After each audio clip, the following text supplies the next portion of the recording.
మేడ్చల్ జిల్లాలో SC corporation కు చెందిన భూముల ఆక్రమణ వ్యవహారం మరోసారి చర్చనీయాంశంగా మారింది. గుండ్లపోచంపల్లి శివార్లోని కబ్జాకు గురైన భూములను రాష్ట్ర ఎస్సీ, ఎస్టీ, మైనారిటీ కార్పొరేషన్ మంత్రి అడ్లూరి లక్ష్మణ్ కుమార్ పరిశీలించారు. ఈ సందర్భంగా జిల్లా కాంగ్రెస్ అధ్యక్షుడు వజ్రేష్ యాదవ్, జిల్లా కలెక్టర్ మను చౌదరి కూడా పాల్గొన్నారు. 1991లో షెడ్యూల్ కులాల విద్యార్థుల భవిష్యత్తు కోసం కేటాయించిన 49 ఎకరాల 20 గుంటల భూమిని కొందరు ఆక్రమించారని మంత్రి ఆరోపించారు. గత ప్రభుత్వంలో ఓ మాజీ మంత్రి తన అధికారాన్ని అడ్డం పెట్టుకుని భూములను కబ్జా చేసి కళాశాలలు, ఆసుపత్రులు నిర్మించుకున్నారని పరోక్ష వ్యాఖ్యలు చేశారు. ఆక్రమణలకు పాల్పడిన వారెవరైనా ఉపేక్షించబోమని స్పష్టం చేసిన మంత్రి భూములను వెంటనే సర్వే చేసి ఎస్సీ కార్పొరేషన్ కు అప్పగించాలని జిల్లా కలెక్టర్ కు ఆదేశించారు. ప్రభుత్వ భూములు, రైతుల భూములను కబ్జా చేసేందుకు ప్రయత్నించిన వారిపై కఠిన చర్యలు తీసుకుంటామని హెచ్చరించారు. పోచంపల్లి ప్రాంతానికి ఏదైతే మన ల్యాండ్ ఉందో ఎస్సీ కార్పొరేషన్ ల్యాండ్ కోసం చూడడానికి వచ్చిండు. మరి మల్లారెడ్డి గారికి గతంలో ఈ రోడ్ వేస్తుందని చెప్తే ఈ రోడ్డు కోసం గతంలోనే కలెక్టర్ గారికి కాంప్లైంట్ చేయడం జరిగింది, మంత్రి గారు కూడా కాంప్లైంట్ చేయడం జరిగింది. మరి ఆ కాంప్లైంట్ తీసుకొని అసలు ఏం జరుగుతుంది, 49 ఎకరాల్లో ఎంత ల్యాండ్ ఉండాలా, ఆ ల్యాండ్ కోసం చెక్ చేయడానికి వచ్చిండు. చాలా ధన్యవాదాలు. మల్లారెడ్డి అనేటైన దుర్మార్గము ఈ రోజు నుంచి కాదు. అతనికి ఈ ప్రాంతంలో ఉన్నటువంటి ప్రజలందరూ 2014లో ఎంపీ అయిన కాడి నుంచి అందరినీ మోసం చేస్తాడు. పేదోడికి ఎవ్వరికి భూమి ఉండొద్దు. ఆయన హేమ ఒకటే, ఎన్నికలు వస్తే ప్రజలలో పైసలు ఇచ్చి ఓట్లు కొనుక్కోవాలి, ప్రజల భూములు కబ్జాలు పెట్టాలి. ఒక్కతాన పెట్టేది కాదు ఆయన. ఈ మొత్తం నియోజకవర్గంలో మొత్తం ప్రజలందరూ ఖాళీ చేసిపోయినా ఆయనకు సరిపోదు. పేదోడు ఎవ్వడు బతుకోవద్దు. 5 గుంటలు ఉన్నాడు, 10 గుంటలు ఉన్నాడు, ఎవడు బతుకోవద్దు. ఏడ చేసినా ఇదే పెన్షన్ వేస్తాడు, పెన్షన్ పక్క పొట్ట దొంగతనం చేస్తాడు. దొంగలను మనం అన్నామనుకో, గత ప్రభుత్వంలో ఉండి కేసీఆర్ దగ్గర కూర్చుండు, ఈ ప్రభుత్వంలో వచ్చి మా ముఖ్యమంత్రి కాలు మొక్కుతాడు. ఎంత దొంగ అంటే అంత బట్టబాజిగాడు. ప్రతి పేద ప్రజలను మోసం చేయడంలో దిట్ట. ఆ ప్రజలు కూడా అట్లనే నమ్ముతూ ఉన్నారు. కనుక నేను ఒకటే కోరుతా ఉన్నా, ఎన్ని కోట్లు సంపాదించినా, ఎన్ని లక్షలు సంపాదించినా నువ్వు సచ్చినాడు కట్టకపోవు. ప్రతి 3 అడుగుల భూమిలోనే పెడతారు నిన్ను కానీ, నీ కుటుంబాన్ని కానీ, నన్ను కానీ, ఇంకా మిగతా ఏ వ్యక్తిని కానీ. పేద ప్రజల జోలికి పోకుండా ఆ 5 గుంటలు 10 గుంటలు ఉన్న భూముల దగ్గరికి పోకమని నేను కోరుతా ఉన్నాను. దాంతోపాటు ఇక్కడ ఎస్సీల భూములు కూడా దక్కదు. ఇప్పుడు కార్పొరేషన్ భూమి కూడా దక్కదిగా. ఆయన వేసుకుంటేందుకు రోడ్లు లేవా? బ్రహ్మాండమైన రోడ్లు ఉన్నాయి. మా దాంట్లోకి రోడ్ వేసినట్టు ఇంత పెద్ద గాను వస్తుంది. 60 గజాలు కబ్జా పెడితేనేమో యాక్షన్ తీసుకుంటాం. 60 గజాలు ఏంటంటే ఈ మంత్రి గారు కానీ, నేను కానీ, ఇంకోవరన్నా కానీ, ఇక్కడ మా పీడితం కానీ, మా హరివర్ధన్ రెడ్డి కానీ 60 గజాలు ప్రభుత్వ భూములు పెడితే మా మీద కేసులు అవుతాయి. కానీ ఆయన ఎకరాలు పెట్టినా కావు. మరి ఎందుకో ఏమో నాకు అర్థం కావట్లేదు. కనుక నేను ఇక్కడ ఉన్నటువంటి మంత్రి గారిని కానీ, కలెక్టర్ గారిని కానీ ఒక్కటే కోరుతా ఉన్నా, ఎన్ని ఒత్తిళ్ళు వచ్చినా ప్రజలకు మనం చెప్పకపోతే మన ప్రభుత్వం మీద విశ్వాసం కూలిపోతారు.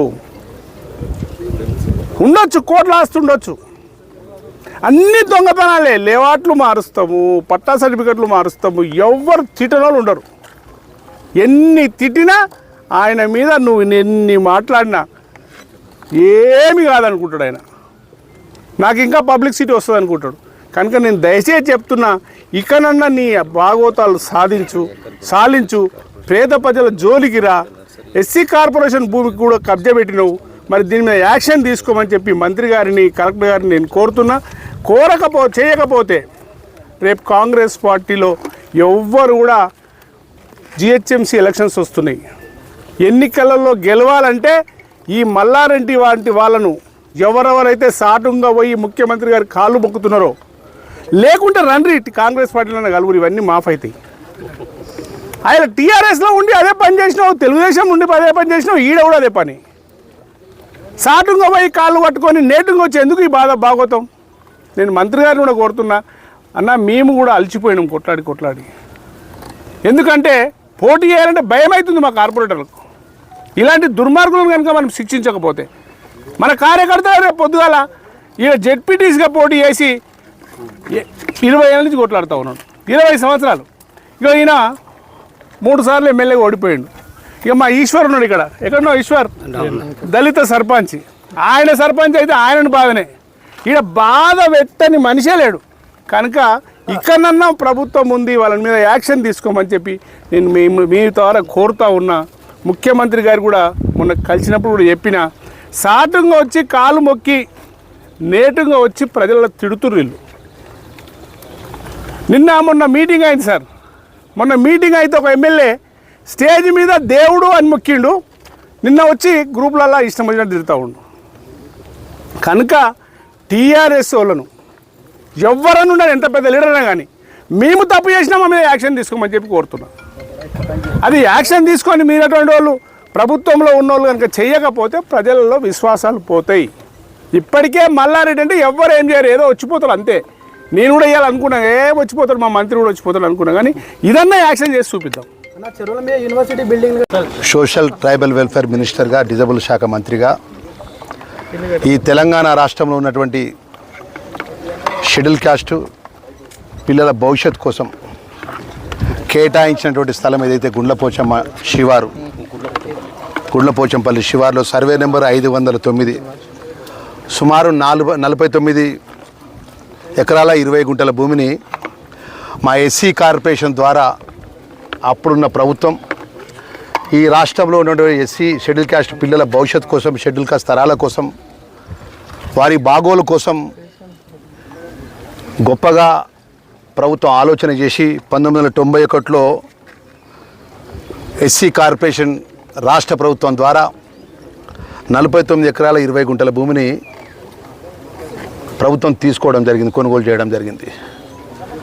మన దీనిలో భాగంగా మా రాష్ట్ర మంత్రిగా బాధ్యతలు తీసుకున్న తర్వాత తెలంగాణ రాష్ట్రంలో 33 జిల్లాలో మా షెడ్యూల్ క్యాస్ట్ కానీ షెడ్యూల్ ట్రైబ్కి సంబంధించిన ఆస్తులు ఎక్కడెక్కడ ఉన్నాయి, ఏ పరిస్థితిలో ఉన్నాయి, మా పిల్లల భవిష్యత్తు ఏంది, వెల్ఫేర్ పరంగా గౌరవ ముఖ్యమంత్రి గారు గొప్ప ఆలోచనతో ముందుకెళ్తున్న తరుణం లోపల కొంతమంది ప్రైవేటు వ్యక్తులు మరి వారికి ఉన్నటువంటి గత ప్రభుత్వంలో పనిచేసినటువంటి అధికారాన్ని చూపెట్టో, వారికి ఉన్నటువంటి ఆర్థిక బలాన్ని చూపెట్టో మా షెడ్యూల్ కులాలకు సంబంధించిన భూమిని అన్యాక్రాంతం చేస్తున్నారని మా అధికారులను దృష్టికి తీసుకొచ్చిన వెంటనే నేను, కలెక్టర్ గారు, అదే జంగన్న, అదే మా హర్షవర్ధన్, మా ప్రీతం, మా చైర్మన్, ఇంకా మా చాలామంది ప్రాంతానికి సంబంధించిన పెద్దలందరూ ఉన్నారు.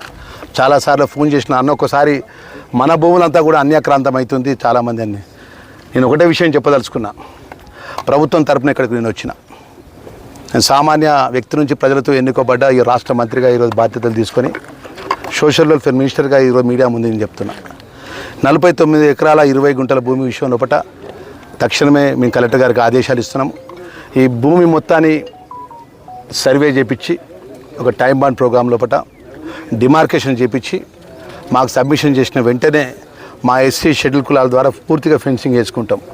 ఆ ఫెన్సింగ్ లోపల ఎంత పెద్దోళ్ళని ఉండని, ఏ వ్యక్తి అని ఉండని, ఆ వ్యక్తి ఉన్నటువంటి ఆ ఆధీనంలో భూమి ఉంటే ఆ భూమిని తిరిగి మా ప్రభుత్వం ఆధీనంచుకుంటే మా పిల్లల భవిష్యత్తుకు. ఎందుకంటే ఇది 90 కోట్లు తీసుకున్న తర్వాత అప్పుడు ఉమ్మడి ఆంధ్ర రాష్ట్రంలో ఉన్నటువంటి పిల్లలకు ఇక్కడ నర్సరీ కానీ ఉద్యానవనంగా పరంగా అనేక ట్రైనింగ్ క్లాసులు జరిగినాయి. ఇక్కడ ఇటు పోతే ఉత్తర తెలంగాణకు సంబంధించిన ప్రాంతానికి నిజామాబాద్ కానీ, కరీంనగర్ కానీ, ఆదిలాబాద్ కానీ ఆ ప్రాంతానికి సంబంధించిన పిల్లలు ట్రైనింగ్ చేయాలనుకున్నా కూడా నర్సరీ పరంగా ఇంకా గొప్పగా ఉద్యానవనంగా వాళ్ళకు ఒక ఉన్నతమైన భవిష్యత్తు ఇచ్చే విధంగా ట్రైనింగ్ క్లాస్ ఇచ్చినటువంటి ఈ ప్రాంతం డాక్టర్ బిఆర్ అంబేద్కర్ రాజ్యాంగ నిర్మాత ఈ దేశంలో ఈ షెడ్యూల్ కులాలకు గొప్పగా ఉండాలని ఒక ఆలోచనతోని గౌరవ ముఖ్యమంత్రి గారి ఆలోచన కూడా అదే.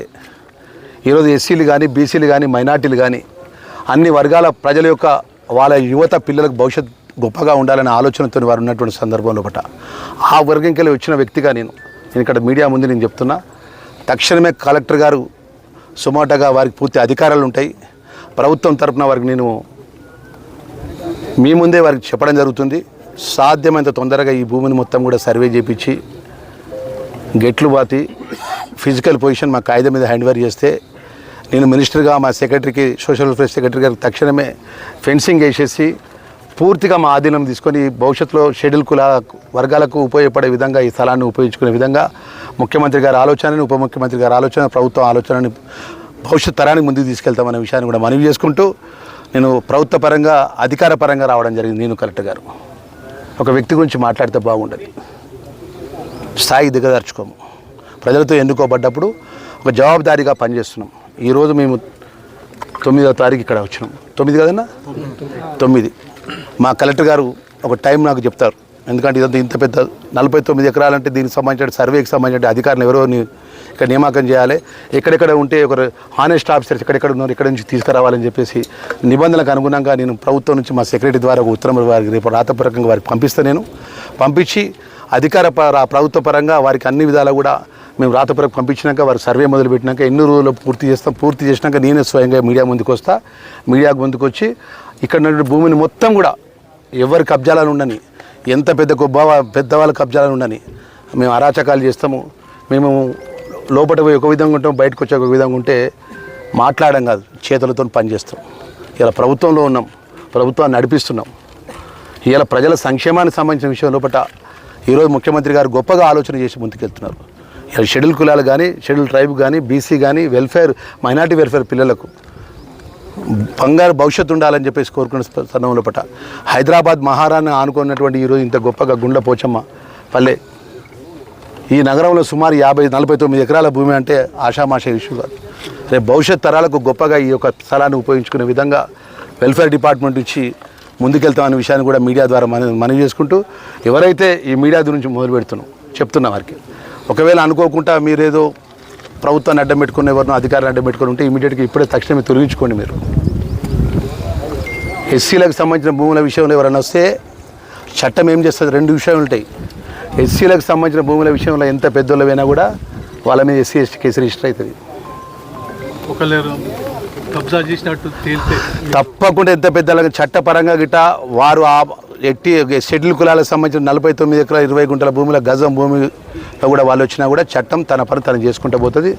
ప్రభుత్వ పరంగా నేను మంత్రిగా నేను మాటిస్తున్నా, ఎవరిని వదిలిపెట్టేది లేదు, ఎవరు ఆందోళన పడాల్సిన అవసరం లేదు. ఈ ప్రాంత ప్రజలకు కూడా నేను మంత్రిగా ఇక్కడ వస్తే వారు కూడా మా ఇక్కడ రైతులకు కూడా ఒక తల్లి ఒక అవ్వ వచ్చి నాకు దండం పెడుతుంది, ఒక అన్న దండం పెడుతుంది. అన్న మేము సాగు చేసుకుంటానికి పంట పొలాలకు పోతే ఇక్కడ మాకు పోయడానికి తవ్వలేదు అంటుంటూ, మరి దానిలో భాగంగా చుట్టూ ప్రైవేట్ స్థలాలే ఉన్నాయంటే నేను కలెక్టర్ గారికి సందర్భంగా నేను వారికి ఏదైతే ప్రభుత్వము ఒక వ్యక్తిగా నేను ఇల్లు కట్టుకున్నానా ముందు జాగాలో ఉంటే పట్టాదని నాకు జాగా ఇవ్వడు, పోయడానికి దారి ఇవ్వడు.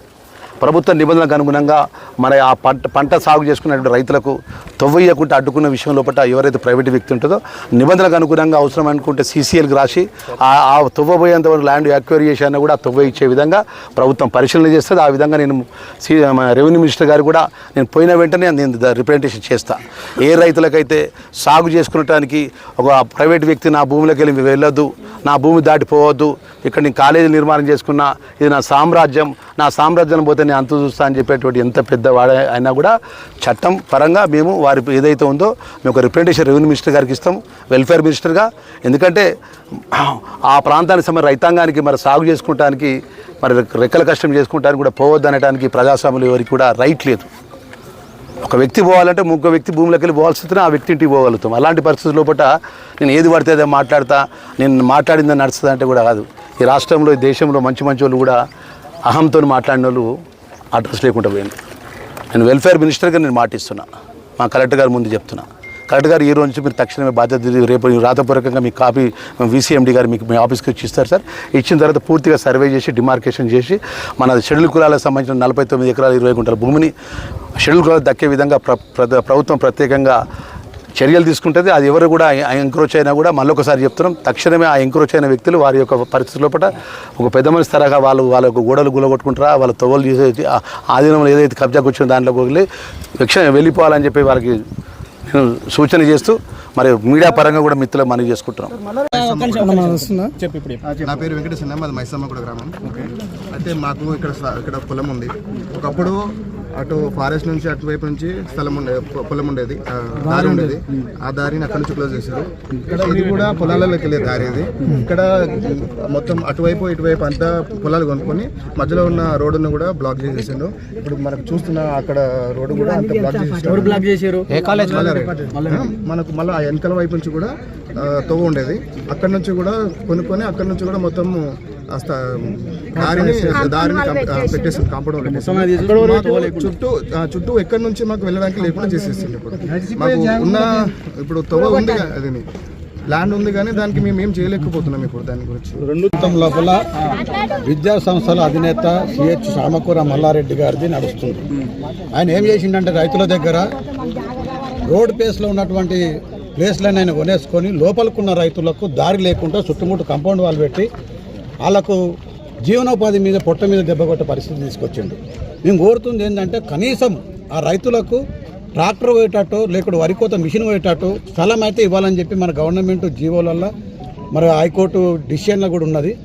అది ఎన్నోసార్లు చెప్పినా వీళ్ళు ఏం భయపడుతున్నారంటే రైతులు మల్లారెడ్డి గారు ఎక్కడ మాట్లాడిన దగ్గర మస్తు డబ్బులు ఉన్నాయి, అనేకమైనటువంటి డబ్బులు సంపాదించిన ఏం చేసుకోవాలో అర్థమైతలేదు అని ఆ డబ్బులతోని అధికారులను కొని ఆగమాగం చేస్తుండే బాధలో మన రైతులందరూ ఇన్ని రోజులు అంతకుముందు ఎంపీగా ఉండే, తర్వాత మంత్రిగా ఉండే, ఇప్పుడు ఎమ్మెల్యేగా ఉండే, రకరకాలైనటువంటి ఆయన చెప్తున్నట్టు మాటలనే భయపడుతున్నారు వీళ్ళందరూ రైతులు. ముందుకు వచ్చి చెప్పడానికి వాళ్ళు రాలి. ఇవాళ నిజంగా కూడా దేవుడు వాళ్ళే మన కలెక్టర్ గారు వచ్చారు, అదేవిధంగా ఎస్సీ ఎస్టీ సంక్షేమ శాఖ మంత్రులు మరి శంకర్ గారు కూడా, లక్ష్మణ్ గారు కూడా వచ్చి ఇక్కడ వాళ్ళకు దేవుడులో కనిపించారు. వాళ్ళకు ఉన్నటువంటి ఆయన వస్తుంటే అందరూ తండోపతండాలు రైతులు వచ్చేసి మాకు దారిని కల్పియండి, ఆయన అయితే దారి మేము ఆయన భూములు కబ్జా చేసినని మాట్లాడతలేదు నేను, కానీ ఆయనలో ఓనేయకుండా చేసి మీరు ఎంత అమ్ముతారో అమౌంట్ ఇక మేము అమ్ముతాం పోతున్నాము ఓ రకము, కొనటానికి పోతే ఓ రకంలాగా వాళ్ళని అనేక రకమైన అవస్థలు ఆయన అనుచరులను మరి ఆయనకు ఉన్నటువంటి సెక్యూరిటీని పెట్టి వీళ్ళని మెడలు బట్టి బయటకు నొక్కిన పరిస్థితులు ఉన్నాయి.